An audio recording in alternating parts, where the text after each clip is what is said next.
디모데후서 2장. 진리의 말씀을 바르게 나누고 주인이 쓰시기에 합당한 헛된 수다를 피하십시오. 당신은 주인의 사용에 적합한가요? 아니면 당신은 마귀의 올가미에 걸려 있습니까? 여기 세 장을 보시나요? 올바르게 분열된 바울 신자들은 잘못 분열된 신자들을 자신들이 갇혀 있다는 사실조차 모르는 감옥에서 해방시키려고 노력하고 있습니다. 우리는 올바르게 나누기 전에 얼마나 혼란스러웠는지 기억하기 때문입니다. 그러면 당신은 하나님께 인정받고 싶은가? 아니면 사람에게 인정받고 싶은가? 여기에 뭐가 있는지 살펴보죠. 우리 안에 아들의 영이 없다면 아버지는 우리의 친구가 될 수 없습니다. 우리가 믿을 때 우리는 우리 안에서 그리스도의 영의 선물을 받습니다. 바보 같은 짓 하지 마세요. 그냥 믿으세요. 아버지는 당신의 친구가 되고 싶어 하시거든요.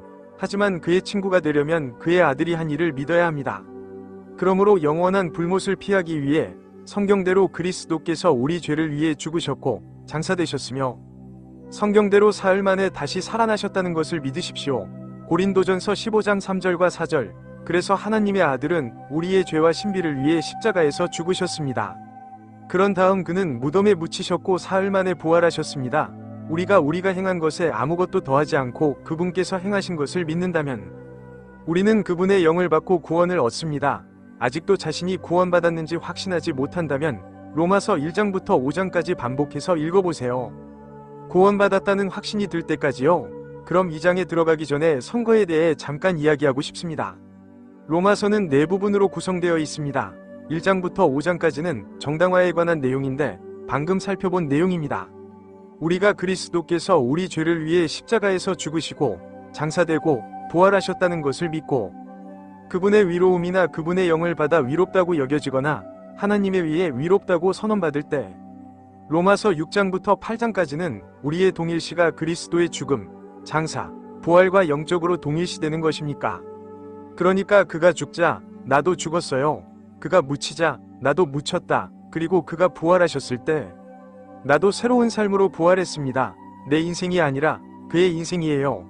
저는 그의 삶과 그의 정신을 가지고 있습니다. 그래서 이제 저는 하나님을 섬길 수 있게 되었어요. 제가 타락한 몸 속에 있다 하더라도 그러므로 9장부터 11장까지는 경륜에 관한 내용입니다. 이는 베드로의 그룹과 바울의 그룹, 두 그룹의 봉사를 위한 선거에 관한 것입니다. 그러면 12절부터 16절까지는 로마서의 교리를 실제로 적용한 것입니다. 우리가 믿을 때 하나님께서 우리에게 그분의 아들의 영을 주시는 것은 하나님의 은혜입니다. 골로새서를 살펴보겠습니다. 빛 가운데서 성도들의 기업을 받을 자격을 우리에게 주신 아버지께 감사하노라. 그래서 하나님의 왕국은 하늘과 땅이라는 두 영역으로 이루어져 있습니다. 그러므로 이미 빛 속에 있는 성도들은 땅에 속한 집단이었습니다. 하지만 이제 우리는 하나님 나라, 곧 하늘 영역의 일부를 받습니다. 누가 우리를 어둠의 권세에서 건져내어 그의 사랑하는 아들의 나라로 옮겨주셨는가? 그 아들 안에서 우리는 그의 피로 구속을 얻었고 곧 죄 사함을 얻었느니라. 골로새서 1장 12절부터 14절까지. 그러므로 우리가 사탄의 어둠의 왕국에서 끌어내어 두 영역이 있는 그리스도의 왕국으로 옮겨졌다고 믿을 때 선거는 봉사를 위한 것이지 구원과는 아무런 상관이 없습니다. 로마서 9장부터 11장까지는 개인이 아닌 사람들, 즉 집단에 관한 내용입니다. 하나님께서 선거를 통해 이루시는 목적은 두 집단의 사람들을 불러서 그분을 섬기게 하시는 것입니다. 하나는 하늘에 있는 사람이고 다른 하나는 땅에 있는 사람입니다. 봉사를 위한 선택은 하나님의 은혜로 이루어집니다. 로마서 11장 6절에 하나님께서는 베드로와 바울의 무리를 자기를 섬기도록 선택하시기로 결정하셨습니다. 그러므로 봉사를 위한 선택은 100% 은혜에 의한 것이고 행위에 의한 것은 전혀 아닙니다. 피터와 폴이 그룹은 그것을 얻지 못했습니다. 그리스도께서는 두 가지 사역을 하셨습니다. 하나는 지상의 신자들인 베드로의 무리를 위한 사역이고 다른 하나는 하늘의 신자들인 바울의 무리를 위한 사역입니다. 그러면 선거에 대해 조금 더 살펴보겠습니다. 바울은 로마서 8장에서 하나님께서 택하신 자들을 누가 고소할 수 있겠습니까? 라고 말했습니다. 위롭다 하시는 분은 하나님이십니다. 로마서 8장 33절. 그러므로 여기서 하나님께서 택하신 자들은 그리스도의 몸입니다. 하나님께서는 하늘과 땅에서 살 믿는 자들을 찾는데 7,000년을 보내셨습니다. 그러면 바울은 어떻게 했나요? 그렇죠. 그래서 다른 그룹은 피터의 그룹이에요. 예수 그리스도께서 그들에게 말씀하셨습니다. 작은 무리여, 두려워하지 마십시오. 여러분의 아버지께서 여러분에게 왕국을 주시는 것을 기뻐하십니다. 누가복음 12장 32절에 따르면 그들은 지상에서 왕국을 얻습니다. 그러면 바울은 로마서 9장에서 무엇이라고 말했습니까? 하나님께서 진노를 보이시고 능력을 알게 하시기를 원하셔서 멸망에 합당한 진노의 그릇들을 오랫동안 참으시며 견디셨다면 어떨까요? 그러면 멸망에 합당한 진노의 그릇은 누구인가? 그것은 모두 잃어버린 사람들, 잃어버린 유대인과 이방인들입니다. 이 7000년 동안 하나님께서는 그들을 참아 오셨습니다. 이는 믿는 자들을 찾아내시고 자비의 그릇들에 대한 그분의 영광의 풍성함을 알려주시기 위함이셨습니다. 이 그릇들은 그분이 영광을 위하여 미리 예비하신 그릇들, 곧 유대인 중에서뿐 아니라 이방인 중에서도 부르신 우리입니다. 로마서 9장 22절부터 24절까지, 그러니까 베드로의 무리는 유대인들이었습니다. 그는 베드로의 무리 중에서 한 무리를, 그리고 우리 바울의 무리 중에서 한 무리를 불러 자비의 그릇이 되도록 하셨습니다. 자비의 그릇끼리 하나는 하늘을 위한 그릇이고 다른 하나는 땅을 위한 그릇입니다. 그러면 이것을 좀 더 자세히 살펴보겠습니다. 로마서 11장에서 바울은 이렇게 말합니다. 그렇다면 지금 이 순간에도 은혜로 택하심을 따라 남은 자들이 있느니라. 그러면 바울이 살았던 시대에 누가 살았을까요? 그렇죠. 피터의 그룹이었어요. 그리고 은혜로 된 것이라면 그것은 더 이상 행위에 위한 것이 아닙니다. 그렇지 않으면 은혜는 더 이상 은혜가 아닙니다. 그러나 그것이 행위에서 난 것이라면 그것은 더 이상 은혜가 아닙니다. 그렇지 않으면 일은 더 이상 일이 아닙니다. 그 다음은 이스라엘은 구하는 것을 얻지 못하였지만 택하신 자들이 그것을 얻었고 나머지는 눈이 멀었습니다. 그래서 이스라엘 민족은 위로움을 얻지 못했습니다. 하지만 선거, 베드로의 일행은 예수 그리스도가 그들의 메시아라고 믿었기 때문에 그것을 얻었고 나머지는 눈이 멀었습니다. 로마서 11장은 5장부터 7장까지입니다. 그래서 바울은 로마서 11장에서 계속해서 말합니다. 로마서 11장은 정말 중요합니다. 그러면 그들이 넘어지게 된 것은 과연 실수였는가? 그래서 이스라엘은 십자가에서 걸려 넘어졌지만 스데반이 돌에 맞아 죽는 7장에서야 넘어졌습니다. 하느님께서 금하셨지만 그들의 넘어짐을 통해 이방인들에게 구원이 이르렀습니다. 이는 그들을 질투하게 하기 위함이었습니다. 그러므로 구원은 이제 이방인에게도 이르렀습니다. 은혜의 시대의 모든 잃어버린 이방인은 그리스도께서 행하신 일과 십자가에서의 죽음, 장사와 부활을 직접 믿을 기회를 얻었고 이스라엘을 거치지 않고도 그분의 영을 받았습니다.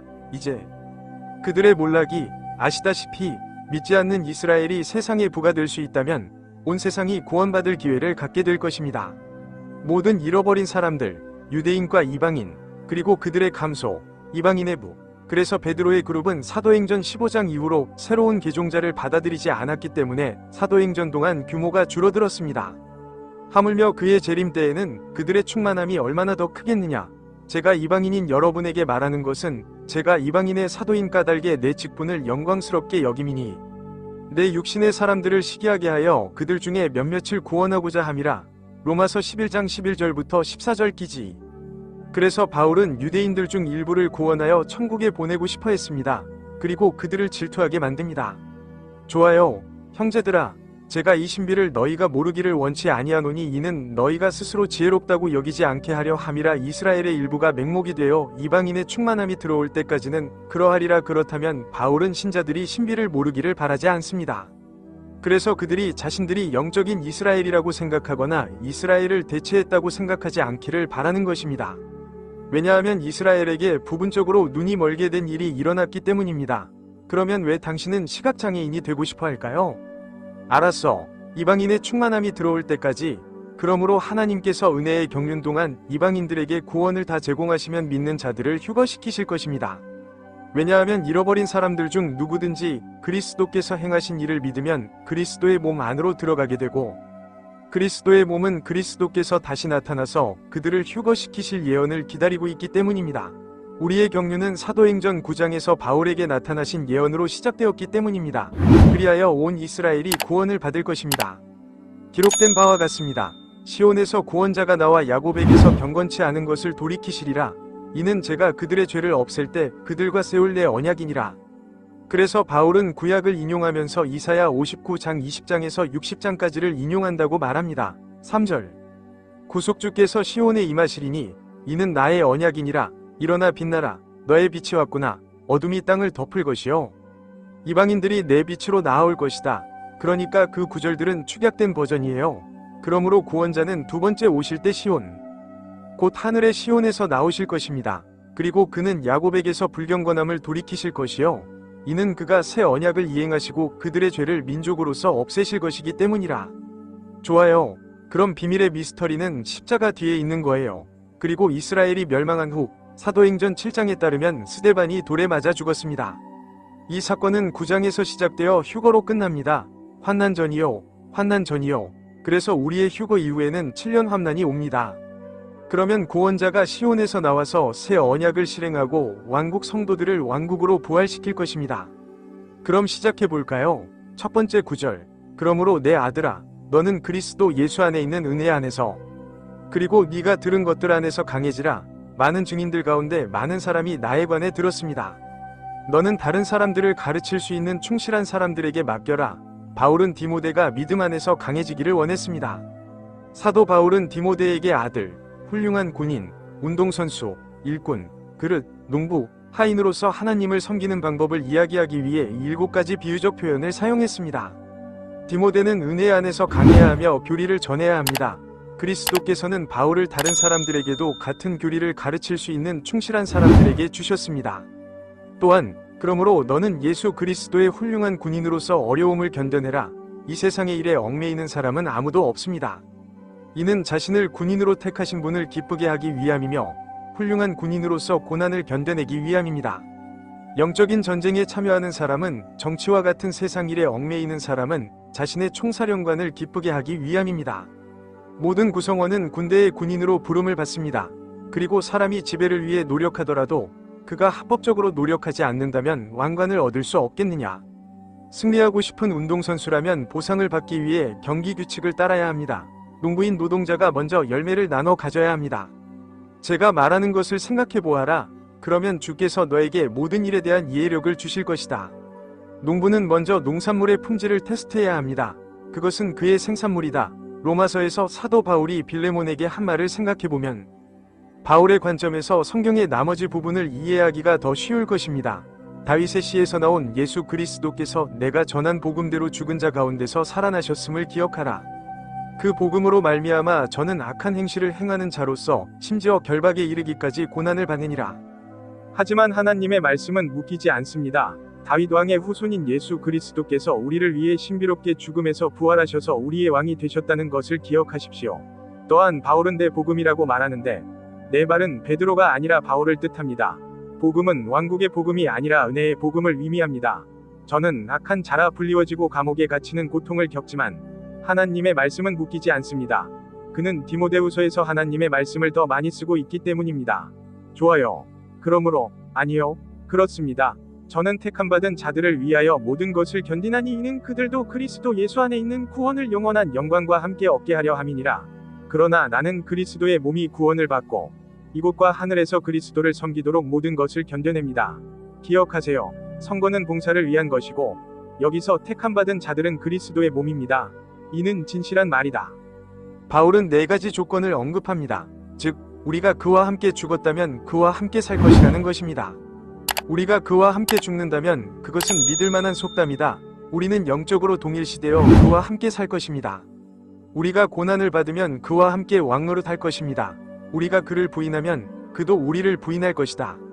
우리가 바울을 통해 그리스도의 하늘 사역을 전파하다 고난을 받으면 우리도 그와 함께 왕노릇할 것입니다. 우리가 하나님의 방식대로 섬기지 않는다면 하나님께서는 우리에게 상급과 책임감 있는 직업을 주지 않으실 것입니다. 글쎄요. 우리는 여전히 일자리를 가질 수 있겠지만 그다지 책임감 있는 일은 아닐 거예요. 우리가 믿지 않는다면 아직 그는 충실하게 지냅니다. 그는 자신을 부정할 수 없습니다. 만약 우리가 사도 바울을 통한 그리스도의 사역을 부인한다면 그는 자신의 메시지에 충실할 것입니다. 그는 자신이 말한 것을 부인할 수 없습니다. 이런 것들 중 주님 앞에서 그들에게 명하여 말로 다투지 말고 듣는 자들을 무너뜨리기 위하여 다투라고 일깨워 주십시오. 이러한 사실을 그들에게 상기시키고 진실을 원하지 않는 사람들과 무의미한 논쟁을 벌이지 말라고 말해주세요. 15니가 하나님께 받아들여진 일꾼이 되고 부끄러울 것이 없으며 진리의 말씀을 바르게 나누어주는 일꾼이 되도록 힘쓰라. 하나님의 말씀을 하나님의 방법으로 연구하여 하나님께서 그의 말씀을 신비와 예언으로 나누는 곳을 바로잡으십시오. 그러나 속되고 헛된 횡설수설은 피하십시오. 그런 횡설수설은 더욱 불경건하게 자라게 할 것이며 그들의 말씀은 마치 암에 걸린 후메네오와 빌레도와 같이 진리에 관하여 오류를 범하여 부활이 이미 지나갔다고 말하며 어떤 사람들의 믿음을 무너뜨릴 것입니다. 그러나 잘못된 구분자를 피하십시오. 그들의 쓸데없는 중얼거림은 더욱 불경건함을 초래할 것이기 때문입니다. 사도 바울은 잘못된 구분자, 히메네오와 필레투스를 표시하거나 언급합니다. 그들의 말은 애벌레가 눈에 보이는 모든 것을 먹어치우는 것처럼 진실을 먹어치울 것이다. 사도 바울은 두 가지 잘못된 구분자의 예를 들었습니다. 그들은 부활이 이미 지나갔다고 말함으로써 진실을 왜곡했고 이로 인해 어떤 사람들은 휴거 때 자신들이 뒤에 남겨져 환난을 겪고 있다고 믿게 되었습니다. 바울은 로마서 16장에서 이렇게 말했습니다. 형제 여러분, 이제 간청하건대 여러분이 배운 교리에 어긋나는 분열과 거리낌을 일으키는 자들을 주의 깊게 살펴보고 그들을 피하십시오. 그런 자들은 우리 주 예수 그리스도를 섬기지 아니하고 오직 자기 배만 섬기며 선한 말과 아름다운 말로 순진한 자들의 마음을 속입니다. 로마서 16, 17, 18장. 그러면 올바르게 나누는 방법을 살펴보겠습니다. 창세기 10장과 11장에 나오는 바벨탑 사건에서 하나님께서는 이방인들이 타락한 천사들과 사탄을 숭배하도록 내버려 두셨습니다.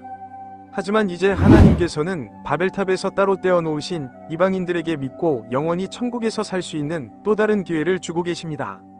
그래서 성경 전체가 진리이지만 우리는 우리의 진리와 나머지 성경을 분리해야 합니다. 나머지 진리는 양쪽에 있어야 합니다. 그래서 바울은 시간이 흘렀지만 이제는 미래가 올 것이라고 말합니다. 아시다시피 에베소서 2장에서 그는 우리에게 올바르게 나누는 법을 보여줬습니다. 그는 과거에 대해 이야기할 것이지만 지금, 앞으로 올 시대, 과거, 현재, 미래에 대해서도 이야기할 것입니다. 좋습니다. 에베소서 2장 11절을 기억하십시오.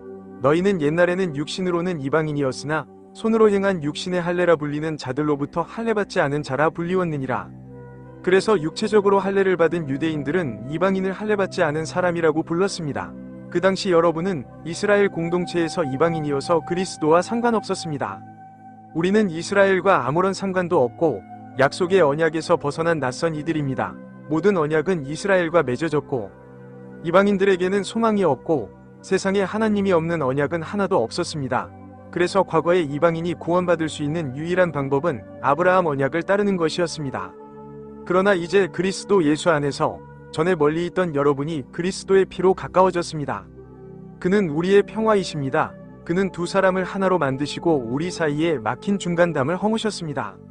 중간의 분리의 벽은 할례를 받은 유대인이 할례를 받지 않은 이방인보다 위에 있다는 율법이었습니다. 바울이 사도행전 9장에서 구원받은 후 유대인과 이방인은 동등한 수준에 있게 되었고 하나님께서는 할례를 받은 자와 받지 않은 자를 구별하지 않으셨습니다. 그러므로 하나님께서는 이미 우리가 그리스도와 함께 승천하여 앉은 것을 보셨습니다. 그러므로 그리스도께서는 아버지의 오른편에 계시는 것입니다. 그리고 그리스도 예수 안에서 우리를 함께 일으키시고 하늘에 함께 앉히셨으니 이는 오는 여러 세대에 그리스도 예수를 통하여 우리에게 베푸신 그 은혜의 지극히 풍성함을 보여주시려는 것이니라. 에베소서 2장 6절과 7절. 그러므로 우리가 휴거되어 다가올 시대에 그리스도의 심판대 앞에 서게 되면 우리는 천국에 있게 될 것이고 그분은 이방인들에게 얼마나 친절하셨는지 보여주셔서 우리를 천국으로 구원하실 것입니다. 하나님께서는 바울이 우리에게 쓴 글과 성경의 나머지 부분을 나누셨습니다. 우리는 그리스도와 두 번이 현현 사이에 거대한 괄호 속에 살고 있습니다.